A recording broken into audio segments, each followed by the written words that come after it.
Salut à toutes et à tous, voici les titres de cette édition. Mise en place du bureau du club allemand du lycée moderne, une équipe qui doit conduire donc les activités pendant un an afin de l'atteinte des objectifs du dit club.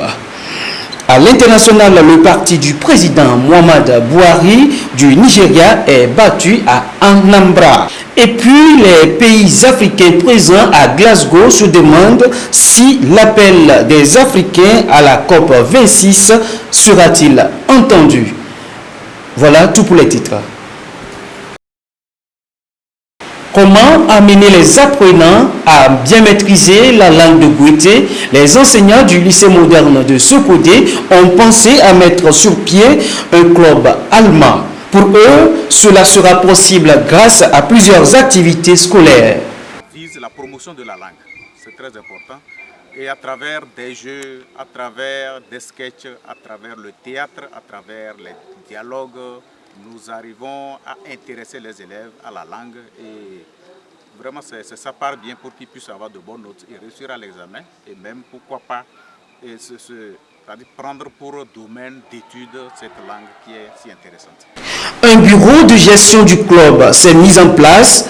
Le nouveau président du club se fait sien des obligations qui l'attendent pour mener à bien toute l'équipe vers la maîtrise de la langue allemande. On va organiser des théâtres, des dialogues et des chants qui vont permettre aux élèves de s'exprimer mieux en allemand. Précisons qu'à l'instar du club allemand, on note aussi au sein du lycée moderne d'autres clubs littéraires tels que le club d'anglais et celui d'espagnol. Dans le sud-est du Nigeria, lors de l'élection des gouverneurs qui a eu lieu samedi dans la région d'Anambra, le parti du président Muhammadu Buhari a été battu par celui de la Grande Alliance de progressistes. L'ex-patron de la Banque centrale du Nigeria, Charles Chukwuma Soldo, devient donc gouverneur de la région après des tentatives infructueuses. Sa victoire a été saluée par les membres de l'APC, le parti du pouvoir. Pour ce scrutin qui s'est déroulé sans encombre, plus de 3000 policiers avaient été déployés dans la région d'Anambra. Cependant, les problèmes techniques liés à la technologie de la reconnaissance faciale et digitale ont ralenti les opérations. La commission électorale indépendante a été félicitée par tous les acteurs politiques. Ils espèrent que l'espoir sera renouvelé lors des élections des gouverneurs d'Ekiti et d'Osun et des élections générales de 2023.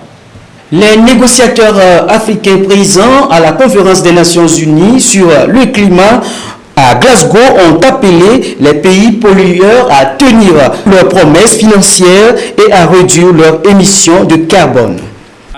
Pour nous, la réalité de l'urgence climatique est devenue un élément constant de notre vie quotidienne, avec des sécheresses fréquentes et des inondations dévastatrices qui déplacent des millions de personnes, détruisent les moyens de subsistance, perpétuent la pauvreté et causent des pertes tragiques en vies humaines et en bétail.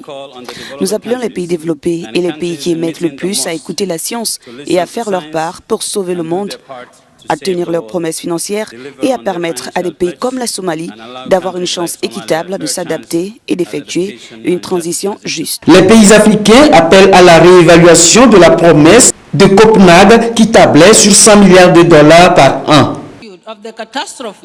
Compte tenu de l'ampleur des catastrophes engendrées par le changement climatique, nous pensons que la promesse de 100 milliards de dollars n'est pas suffisante pour relever ces défis urgents.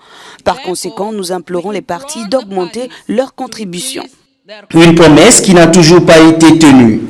Les négociations sont toujours en cours à Glasgow en attendant une première version de la décision mensuelle, la nécessité de réduire de 45% d'ici 2030. Dames et messieurs, point final à cette édition. Merci à vous de l'avoir suivi. Au revoir et à la prochaine.